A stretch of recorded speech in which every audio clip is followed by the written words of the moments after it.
রাজনৈতিক ব্যক্তিত্বের নাম নিয়ে আসা এবং ওই নামকে কেন্দ্র করে মিডিয়া ট্রায়ালে ফেলে দেয়া, এটা আসলে আমাদের সমাজের জন্য খুবই ক্ষতিকর। বিশেষ করে আমরা যারা রাজনীতিতে তরুণ রাজনীতিবিদরা রাজনীতিতে আসতে চাচ্ছি, আমরা মানুষের জন্য কন্ট্রিবিউশন করতে চাচ্ছি, আমরা জনগণের জন্য কাজ করতে চাচ্ছি, এই মিডিয়া ট্রায়াল আমাদের জন্য সমাজের জন্য ক্ষতিকর। তো আপনাদের কাছে এই দাবি রাখতে এসেছি যে এই মিডিয়া ট্রায়াল অবিলম্বে বন্ধ করতে হবে।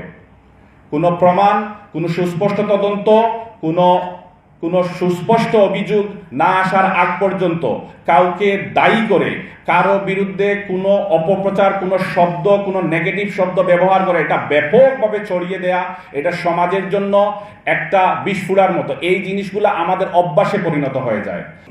সম্মানিত সাংবাদিকবৃন্দ, সুদীর্ঘ গণমাধ্যম কর্মী, প্রিয় দেশবাসী, আসসালামু আলাইকুম।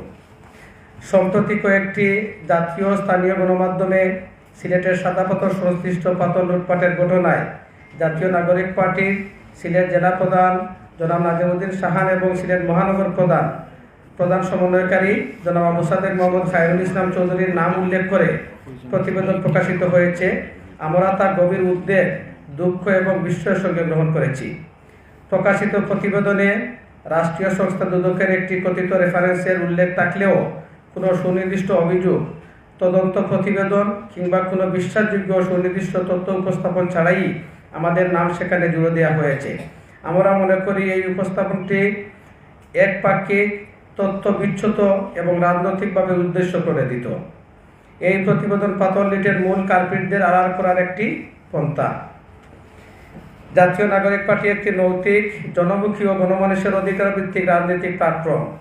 আমাদের পথ চলা কোনো সুবিধাবাদী গোষ্ঠীর নয়, বরং 2024 সালের 24শে জুলাইয়ের গণ আন্দোলনের শহীদ ও আহতদের আত্মত্যাগ পরিশুদ্ধ আমরা একটি নতুন বাংলাদেশ গড়ার স্বপ্ন নিয়ে যাত্রা শুরু করেছি।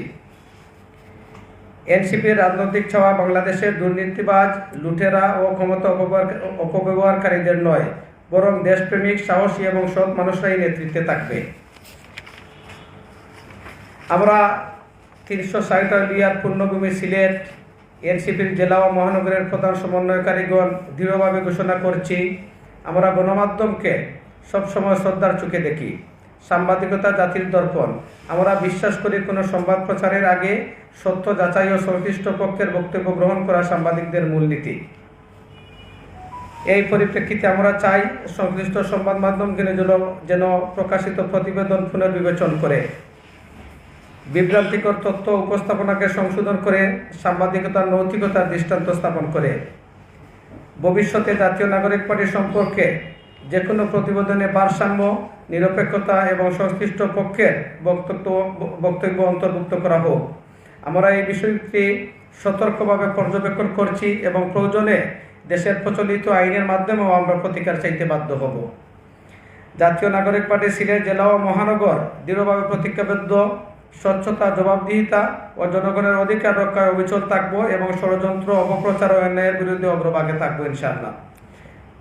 পরিশেষে আমরা আবারও দ্ব্যর্থহীন ভাষায় বলতে চাই, আমরা এই পাথর সংক্রান্ত কোনো কর্মে আমাদের কোনো সংশ্লিষ্টতা নেই।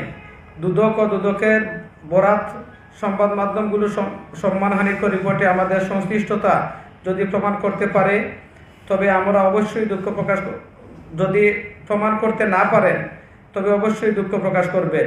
অন্যথায় আমরা বাংলাদেশের আইনের প্রতি ভরসা রেখে আইনের আশ্রয় নিতে বাধ্য হব। ধন্যবাদ সবাইকে। আসসালামু আলাইকুম। এই পাথর রক্ষার স্বার্থেই কিন্তু আমরা পাথরকে হাইলাইট করার চেষ্টা করেছি সবসময়। এই পাথরটা যেন নষ্ট না করা হয়, এই পাথরটা যেন লুটতরাজ না করা হয় এবং সিলেটের এই সম্পদকে যেন অবাধে নষ্ট না করা হয়। আমরা প্রশাসনের দ্বারস্থ হওয়ার চেষ্টা করেছি। আপনারা যদি পত্রিকার সাক্ষাৎকারগুলো দেখেন, আমরা সময়ে সময়ে এই লুটপাটের বিরুদ্ধে আমাদের সাক্ষাৎকার দিয়েছি। আমরা সবসময় সোচ্চার ছিলাম, আমাদের পার্টি সোচ্চার ছিল, আমাদের পার্টির নেতৃবৃন্দ সোচ্চার ছিলেন এই পাথর লুটপাটের বিরুদ্ধে। দুদকের গতকালকের যে ঘটনা, আমাদের আজকের যে প্রেস রিলিজটা আপনারা কিছু জিনিস আপনারা দেখেছেন যে আপনারা আসলে এটা গতকালকে যখন একটা পত্রিকার নিউজ আসে ততক্ষণ পর্যন্ত আমরা শিওর হতে পেরেছিলাম না, কারণ ওই পত্রিকার হেডিংটা ছিল সম্পূর্ণভাবে মিডিয়া ট্রায়াল, যাকে বলে একটা মিডিয়া ট্রায়ালে ফেলার মতো একটা অবস্থা। সরাসরি হচ্ছে যে পাথর চুরির সাথে সংশ্লিষ্ট এইরকম হেডলাইন দিয়ে নিউজটা করা হয়েছে, যারই প্রেক্ষিতে আমাদের এই প্রেস রিলিজটা রেডি করা। এরপরে আমরা এটাকে হচ্ছে যে পরবর্তীতে যতটুকু ইনফরমেশন আমরা গেদার করতে পেরেছি আমরা এর মাধ্যমে আপনাদের সামনে একটা বক্তব্য, লিখিত বক্তব্য আমার জেলা প্রধান সমন্বয় তুলে ধরেছেন।